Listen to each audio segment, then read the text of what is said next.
It began with a single remark, sharp, blistering, and aimed straight at Labour's heart.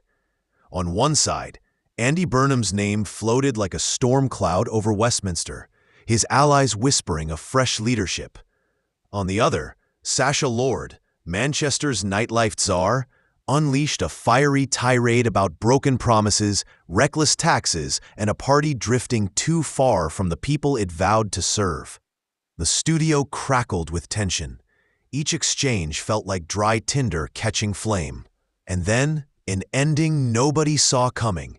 But was it a challenge, a betrayal, or simply brutal honesty? Stay tuned to find out. Did you know over 95% of our viewers aren't subscribed? Subscribing is free and helps us create more great content. Hit subscribe now and join our community. Andy is clearly limbering up for some form of challenge. I mean, I saw this with our 5 leaders. You know, we had lots of people who were waiting in the wings. And I remember Theresa years ago, I think it was 2014, all of a sudden there was a picture of her on the front of Vogue or wherever it was, or she had the interview, all of that. And I'm afraid when I look at that and see that, I think this is somebody who's clearly chancing his arm and fancies a pop at the top job, regardless of whether you think Keir Starmer is the right man and has got the mandate and all of that. That's what's happening at a political or a personal level.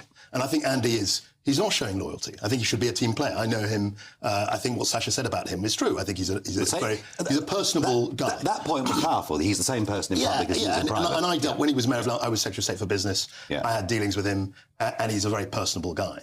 But what's happening now is he clearly sees that there's weakness, there's a lot of disaffection in the Labour Party about the leadership, and he's essentially presenting himself as an alternative. I mean, it's pretty blatant. It's pretty blatant. My question, my actual belief, is that it won't make any difference. Because whether it's Andy Burnham or Wes Streeting or Angela Rayner or whoever, they are stuck to the policies that the government has outlined. They're not suddenly going to reduce taxes. Jeff made the point they want a thumping majority, and under the system they did win a thumping majority, but it's been the worst start for any government since Subbits. Well, largely because we inherited a dreadful situation. No, but they made mistakes. You made mistakes. I mean, the winter fuel payment was a totally self-inflicted error. I'm not pretending. I mean, I think back to 1997 and 1998, and I'm sure Tony Blair would concede that we made mistakes. But your honeymoon period was extraordinary, and your Prime Minister, your leader then, was optimistic, popular, positive, incredible orator. He doesn't need notes. And this guy, just over a year in, it got a hollow look to him. Doesn't even look to be enjoying it.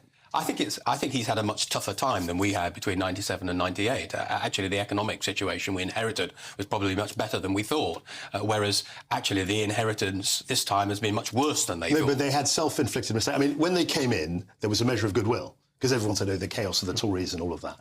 He came in, and the first thing he did was he did a deal with the unions, and then to pay for that, he took away winter fuel payment from 10 million pensioners. And they defended it for 10 months. And it was only when they had the disaster of the local elections that they did a U-turn. But of course, the political damage had already been done. So there have been lots of mistakes that they've done, which have essentially landed them with, what, 22% in the polls? But he doesn't look happy in the job, is the point I'm making. I'm not sure that's right. He's also dealing with a whole range of international issues very, very effectively and has won lots of support for the measures that he's taken. So I recognise that criticisms we just heard from an entrepreneur, from a businessman about raising national insurance and so on. In the hospitality and entertainment area. Right. But what he demonstrated, I think, was a one-sided view of policy. And Kwarteng, who was a former Chancellor of the Exchequer, he knows that every time you pull a lever in the Treasury, something wrong happens somewhere. You can never take a decision on taxation without upsetting somebody. But that was my point about the replacing the people. Replacing Keir or Rachel Reeves with Labour Prime Minister, Labour, they're not going to change anything. No. It'll be exactly the same. Well, they're on exactly the same path. They've certainly got into trouble pretty blooming quickly. Now, in a moment. Don't forget to like, comment, and subscribe to Next UK, your go-to for real stories and sharp analysis.